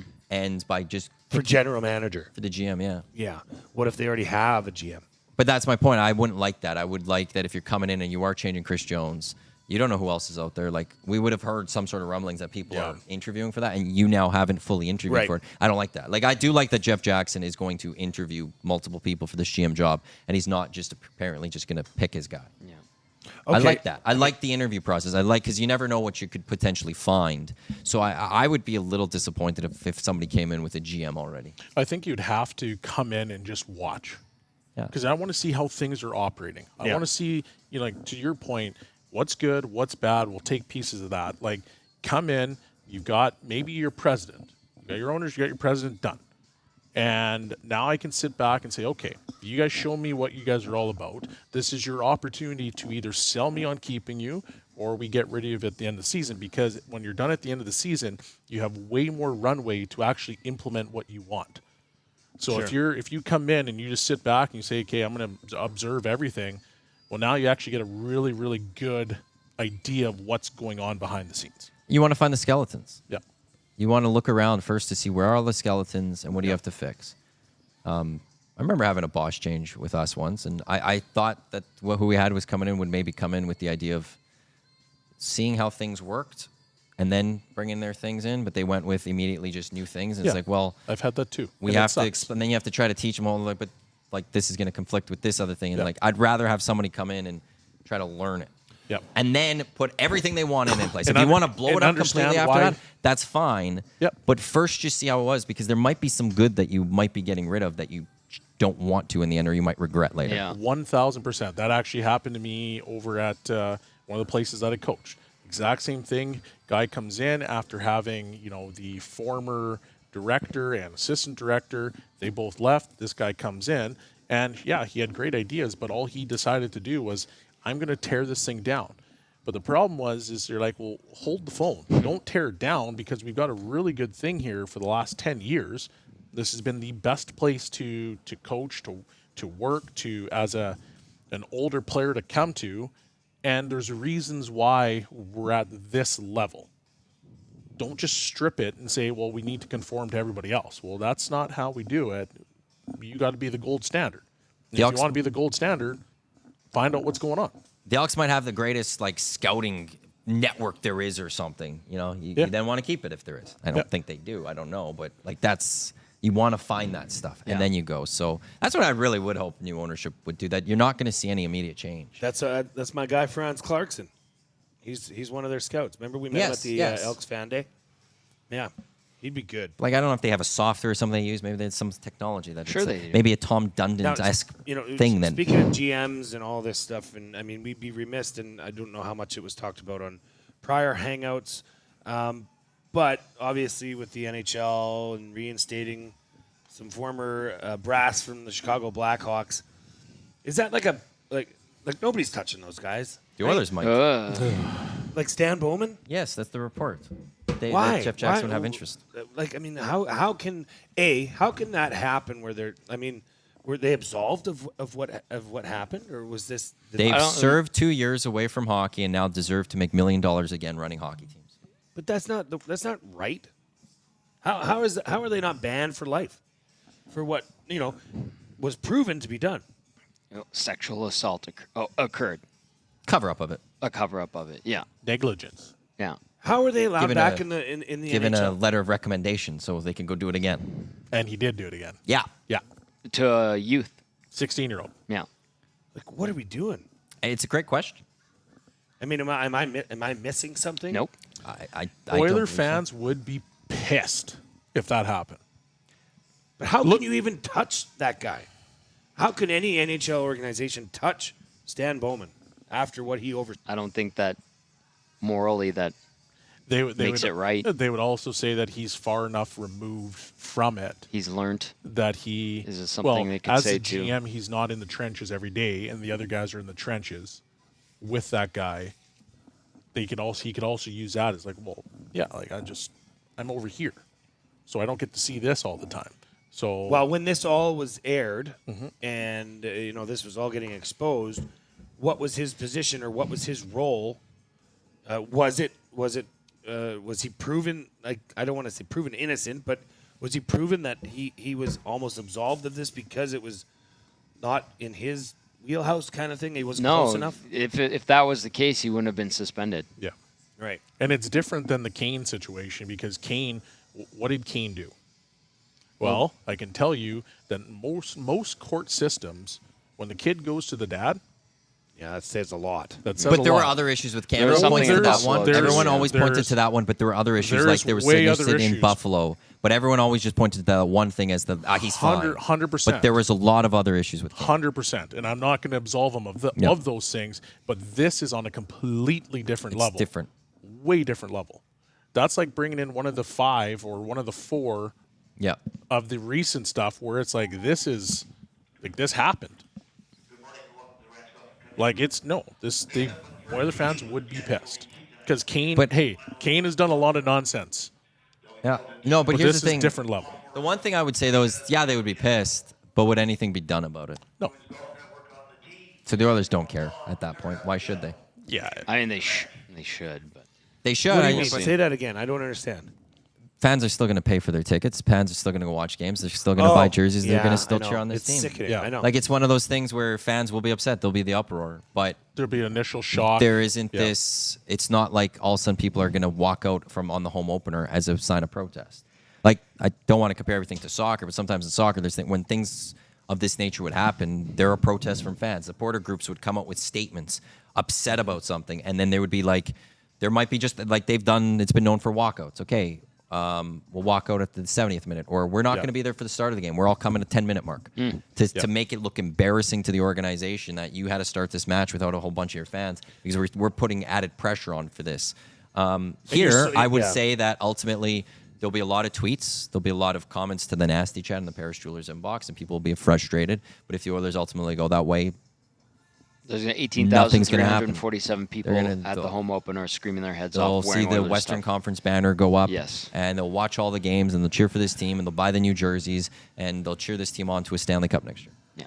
I just think, like, obviously the world is different now than it was then. And I believe optically this would be a lot worse now than any other time. Just think about the press conference. Welcome Stan Bowman. And what are the questions going to be? It's not starting with, so how are you going to get under the cap? Or is Stuart Skinner the guy for this team in goal? Like, how's it going to be like? Starts with instant distraction. It's immediately starting with those questions, and they have to be asked. Yeah. Yeah. And Right that's off where the that's the top. press conference you're going with. Speck will ask it. You know what? He would. Actually, There would He be would, though, there right? would be I mean, national writers that might come in. There'd be that's a great point. there'd be some people throwing high hard ones right off the top. When Kane signs, there was tough questions thrown his way. Same with I'll give Perry. that. Rashog was in there. Gregor was in there. There were people that they asked. You've been in those, and you've Yep. asked the tough.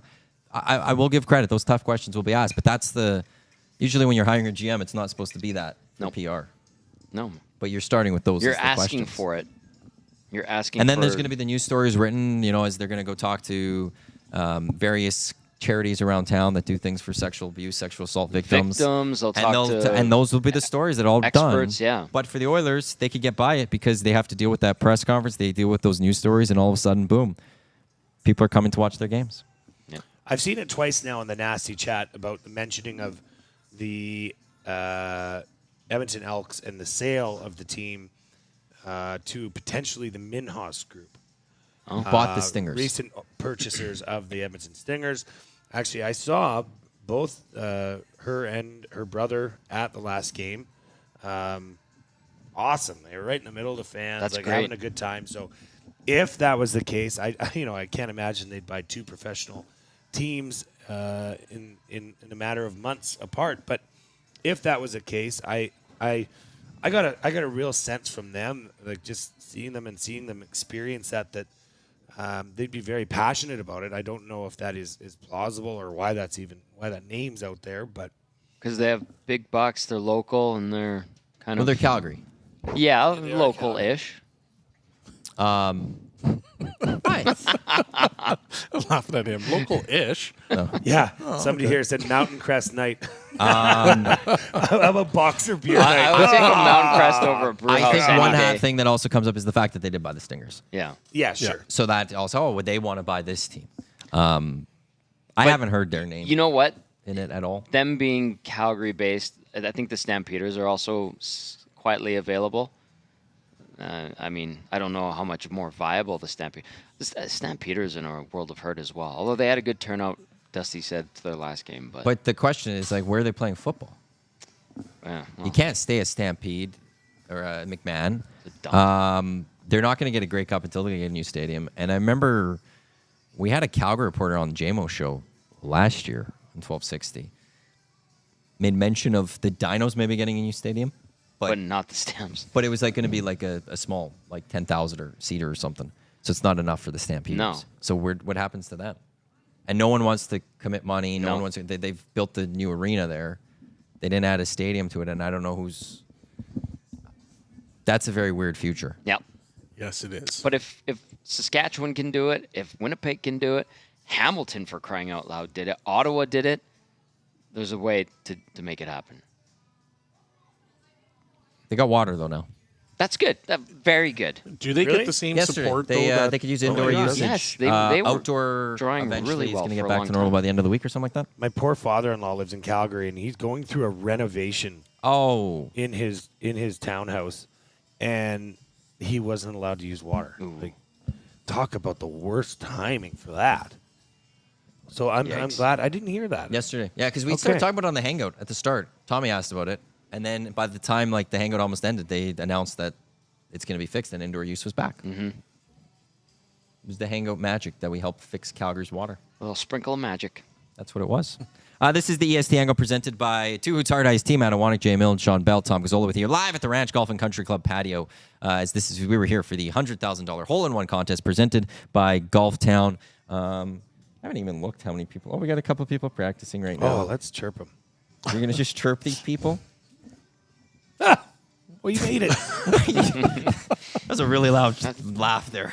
We're live on EdmontonSportsTalk.com. Tune in iHeartRadio as well as those watching on YouTube. Reminder coming up at 11 o'clock. It is the Lock Shop with Dusty and Huss. And then at noon, it's Tommy and Dusty with the Oil Stream. Yeah. Also, let's qualify somebody for the Great Outdoors Comedy Festival, which will take place July 12th through to the 14th. That's next weekend. We have a VIP table to the Sunday with Bert Kreischer and Whitney Cummings. GreatOutdoorsComedyFestival.com for more information. 6 o'clock or lager. One of the beers that you can get there is Alley Cat, is the official beer sponsor of the Great Outdoors Comedy Festival right here in Edmonton. They're already setting up for it down there. Are at they? Kinsman. Yeah, we went after the Riverhawks game on Sunday. We went up to the Ledge Grounds and we got on them scooters and the whole fam jam. We rocked over the high level bridge and came back and went around the Ledge Grounds. It was amazing. And it was like we were tourists in our own girls. I said that's where the scourge of the earth practices. Ah, yes. The Huskies. The Edmonton Huskies practice. New- there. That's also the spot where Led Zeppelin played in Edmonton. Is it really? Kingsman. Oh wow. Yeah, they played in Edmonton at Kingsman. That's so I don't even weird. think they were the headliners. I think they were an opener. Wow. If I'm not mistaken, for that. Like, imagine if you had seen that show, and then years later Imagine. going like, Yeah. oh yeah, I actually saw Led Zeppelin, and they were an opener at Kingsman in Edmonton. Wow. Text the setup, because he's saying the setup is happening right now at Kingsman. Text the setup, 780-218-9999. Now, are we gonna We're accept giving it away on Friday. With a hyphen or without? I'm generous today. We'll go both. Oh, you're in a okay. better Wow. mood. After all it took Wow. was you piling on glue, All guy. it took was you, expelling some of your Feel nastiness good? on me. Yeah, you feel good, I Matthew? have not been nasty Thanks. today. I'll be your I have punching bag. I'm been- here all week. I have been very pleasant You've been all vicious. show. He's been vicious the whole Vicious. Just don't ask the questions if you don't want the answer to Oh them. my time. Yeah, goodness. he said $40 for that too. 40 40, to an Come on. I didn't say 40. and then he dropped it to 15 Why was would you do giving that you to a deal. Belsey? quickly too. I was giving you the employee deal there. Don't be publicly stating our numbers here, dude. No, because 40 is way say up, 40. way above. I did not say 40. Or was that It was 30. you started with 30, which is way too high That's what it was. Well, thanks for trying to sell these for that price on our website, but thank you for telling people. That's on you for telling people actual price. I said 40 because I think Murray actually probably said 40. And then you're like, Shawn, you'll get 15. No, I said 30. If that was black. We have it in black. And maybe not as... You just making excuses now. Nope, you go, you see this Duke, and you like it, and now it's just excuse after excuse of why you don't want to buy it. Sorry, I got an email I got to look at. You guys are friends, right? I actually still owe him a case of beer. Oh. You also owe me others money. Oh, yeah. I'll get that to you. Yeah, I forgot about that case of beer. You could have completely forgot about that. No, I paid my stuff. No, you didn't. I will. Like, I do. Oh, yeah. Oh, but Yeah, He's like, I'm yo, not, I bro. brought that up. yeah, no, that's what I'm saying. Like, I forgot about it. I wouldn't even care. See, but I would never do that. I just keep I respect forgetting. that. Yeah. You know, You're I made welcome. a bet with my brother years ago. We were in Phoenix. It was in January. I said, LeBron James will sign with the LA Lakers this summer. And he said, he won't. So we made a bet. LeBron James signed with the Lakers. I'm supposed to get a LeBron James Laker jersey, and I'm still waiting for it. Yeah, You're going to let's get a see. Bronny now. It's still... No, I want the you got LeBron that James Bronny, one. yeah. He says he's looking for a specific one, but it's been a number of years now, and I'm still waiting. Are you one of those sick, perverted, demented LeBron people too? No, I'm a Laker fan. Okay, good. I'm just a Laker fan. Good. I'm one of those sick, demented Laker fans. Yeah. Dusty's one of those guys. Yeah. Yeah, no. He's out to lunch. Like, hey, I love LeBron right now. He's a Laker. Yeah.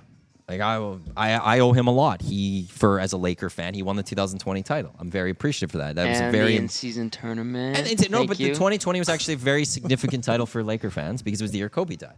He Yeah. went and he won the title the year Kobe died, which was very important. So yeah, I'm a LeBron guy now. Is he And the greatest of all time, though?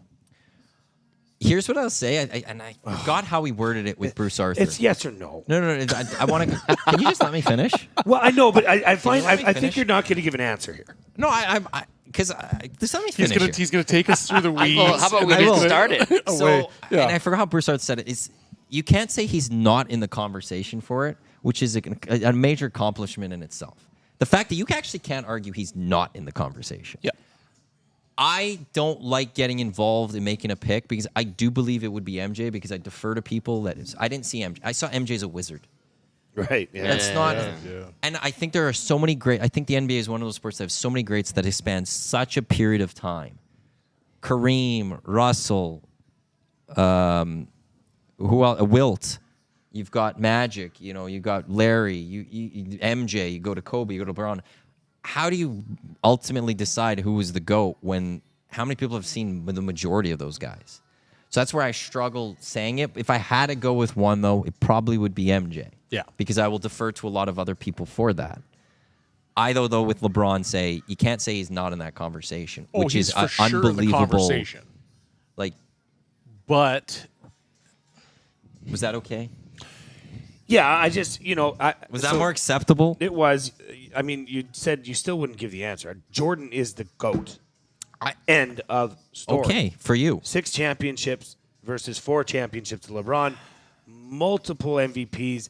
Multiple defensive Dusty is player losing it right now. of the year awards. Dusty is losing it right And now. Michael Jordan did it with one team. You want to know something? and then I is think, Kobe too? I think there's something I don't more. even think LeBron's. Yeah, I think there's something more Kobe's too. impressive about also winning at multiple places. That is a Oh, pretty. really? When they put together an all-star team and go to So- Miami and win? So I here's don't the find that rebuttal. he to won that, with Cleveland. Just to be devil's Yeah. advocate, because I actually agree MJ is the guy. But people will say that MJ didn't become MJ until he had Scottie Pippen. Sure. Fair. But there's a difference. To me, there's a difference between you drafting that player Yeah. and then going out and saying, okay, well, I'm going to go collude with my 3 or 4 buddies and Take your then talents to South go Beach. to that particular spot to build a super team. Yeah. Because back in the day, it was the GM actually had to do his job and actually had to draft and they had to scout and they had to go do the right things and bring the right pieces in, which is exactly what happened with the Bulls. They brought the right pieces in. They sucked. So it's more or less what the Oilers have done. They sucked. They got McDavid. They got good. But he took a very bad Cleveland team to the final before he went to Miami. That's right. And he could sit there and go, But the the East GMs aren't doing the it for East me. was hot garbage. And then he took the Cavs to multiple straight finals after that. They weren't the greatest. They weren't that. They super had team. Kyrie. And they had Kevin Love, and Kevin Love was a good player. And then he went and he won with the Lakers. I don't know. I do think if you went and you won in 3 different locations, it's not like you brought all the same guys with you. You carried them. He's been to how many NBA Finals? I don't even know. You forced your way to get Anthony Davis. 9 or something. You forced your way to go get other superstars. It was only him and AD in LA that carried that team to a title. The Cleveland stuff, I would be better with. Lost to one of the greatest teams ever. 100%. And took down a 73-win NBA team. 100%. I'm not diminishing LeBron by any stretch of the imagination. I just don't care for how the Miami on world of LeBron went, where it was, no, I need to have this superstar or superstars to be able to now get back to the dance. The Cleveland times when he brought them to prominence, it was just him and Kyrie, and maybe Brown was around. Like that time, I'm sitting there saying, you know what, I'm respecting what you're doing, man, because once again, they built that team through the draft. They made a couple smart trades, and they started to build, and he was rolling. But then all of a sudden, it was like, oh, I'm taking my I didn't like talents that. to I didn't South like Beach, that. But then I got a show on. I was good with him after Get out that. of here. After a couple years, I was okay. Yeah, with and it's not just a LeBron thing, but I think the NBA was really hurt by the super team era. Yes. Which I think is Isn't it essentially still happening? It's still happening. It's the weakening. The goal is now every team wants to make sure they have 2 big stars together. Go out and get the 2. Some debate, do we need a third? That's what it is. But the Raptors proved you didn't.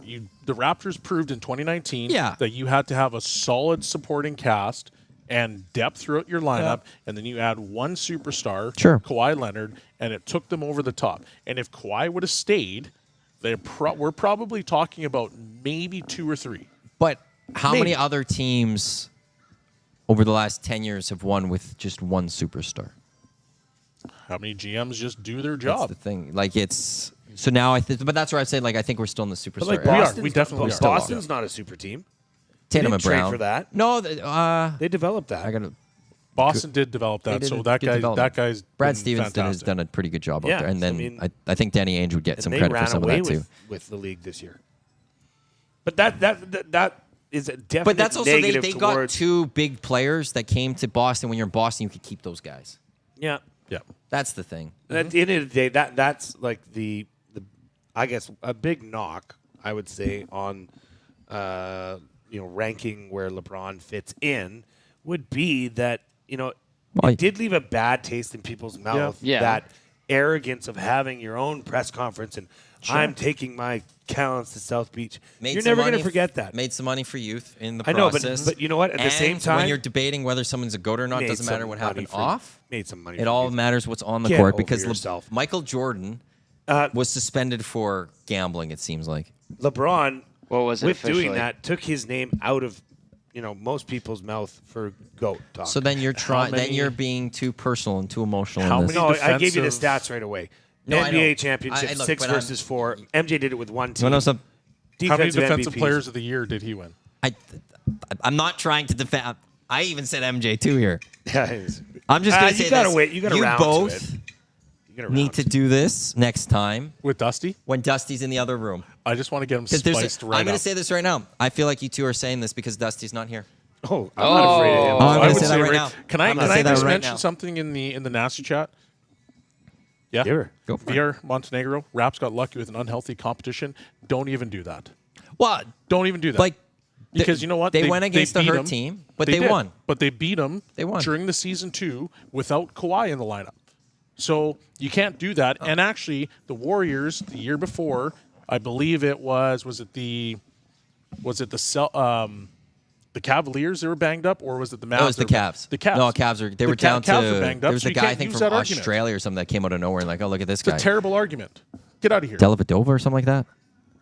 No, the Raps, no, it's the like, Raps were arguably one of the best It's- defensive teams, Sure. I'll say maybe this. of all time. In They 19, were legit. the Warriors were hurt. I won't dispute that, but you could only play who's been put in front of you. Can't say they're unlucky. look, I don't take away anything from the Vegas Golden Knights title from last year because they took on a hurt Panthers team. I'm not going to take anything away from the Panthers title this year just because there was Oilers that were hurt. You have to go play these games and you still win them. Kevin and Durant, part of that is Kevin Durant was hurt for most of that series, but I believe it was Thompson didn't get hurt until Game 3. So you still had 2 other games that you could have won or lost. Yeah. Lori, I think you Get out of here. I don't know if I didn't explain it properly, but Lori Planton on the Nasty Chat says super team era ? But MJ was the GOAT because he won with one team. Make it make sense. That does make sense because MJ did it with a team that was developed and they stayed together. It was drafted. The only other pieces that were brought in was when Rodman got brought in. Yeah. Complementary pieces. And he wasn't a superstar by any means at that point in his career. He'd just come from the Pistons. LeBron built those super teams where you have Dwayne Wade, Chris Bosh, and himself in Miami. I mean, remember them coming out for the when they came out in their jerseys and they're like high-fiving everybody. It was funny. Not 1, not 2, Yeah, not 3. Yeah, oh, right. God. Like sickening. I do remember that. At the end of the day, I think what MJ did was more impressive.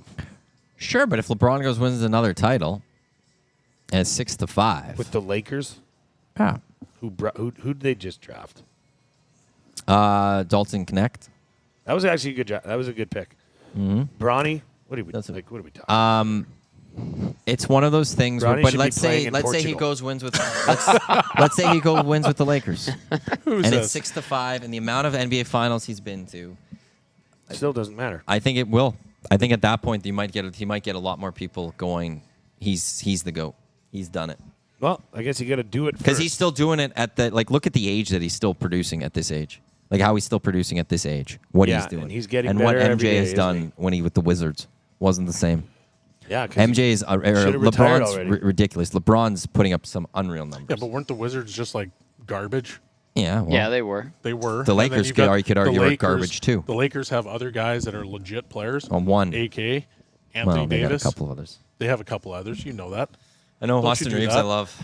I love like Austin the Lakers, Reeves. so I'm not even chirping them. I'm just saying, you can't compare the end of the year to the end of the year, or end of their careers to end of the careers. Well, but the thing is that just the numbers though LeBron is putting up is actually just quite ridiculous. Okay, so what would LeBron For his age? do Yeah. Yeah, okay. if he was on a team that was Oh, I hot think garbage? actually no. If he's still a top 20 player in the NBA, top 15.